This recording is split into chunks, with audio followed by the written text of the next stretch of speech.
നമ്മൾ എങ്ങനെയാണ് മോചനദ്രവ്യമായി മാറേണ്ടത്? അവിടെയാണ് നമ്മൾ ശ്രദ്ധിക്കേണ്ടത്. ഈശോ മോചനദ്രവ്യമായി മാറി. Yes, very good. ഞാൻ രക്ഷപ്പെട്ടു, തീർന്നു. അല്ല, ക്രിസ്ത്യാനിയുടെ ജീവിതം എന്ന് പറയുന്നത് ക്രിസ്തുവിന്റെ ജീവിതത്തിന്റെ തുടർച്ചയാണ്. The life of a Christian is a continuation of the life of Christ. Isho മോചനദ്രവ്യമായി മാറിയെങ്കിൽ ഞാനും മോചനദ്രവ്യമായി മാറും. അതാണ് മത്തായിയുടെ സുവിശേഷം 20-ാം അധ്യായം 28-ാമത്തെ തിരുവചനത്തിലൂടെ ഈശോ നമ്മോട് പറയുന്നത്.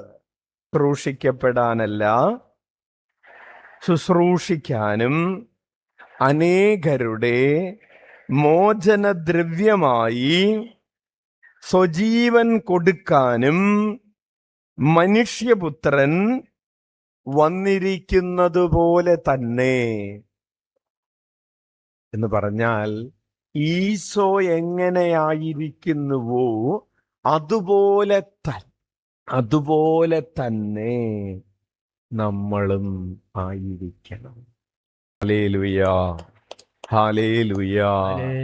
ഈശോ എങ്ങനെയായിരിക്കുന്നുവോ അതുപോലെ തന്നെ നമ്മളുമായിരിക്കണം എന്ന് പറയുമ്പോൾ എന്റെ ജീവൻ മറ്റുള്ളവരുടെ മോചനത്തിന് ഒരു മോചനദ്രവ്യമാകണം.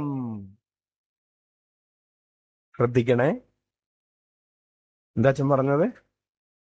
എന്റെ ജീവൻ മറ്റുള്ളവരുടെ മോചനത്തിന് ഒരു മോചനദ്രവ്യമാകണം.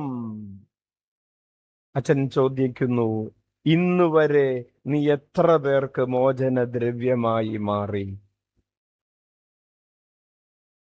ഇന്നുവരെ നീ എത്ര പേരെ മോചിപ്പിച്ചു?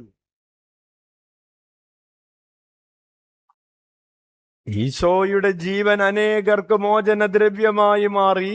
അതുപോലെ തന്നെ ഈശോയിൽ വിശ്വസിക്കുന്നവരുടെ ജീവിതവും അനേകർക്ക് മോചനദ്രവ്യമാകണം. നിന്റെ ജീവിതം എത്ര പേർക്ക് ഇതുവരെ മോചനദ്രവ്യമായി? ഇനി എത്ര പേർക്ക് മോചനദ്രവ്യമാകും?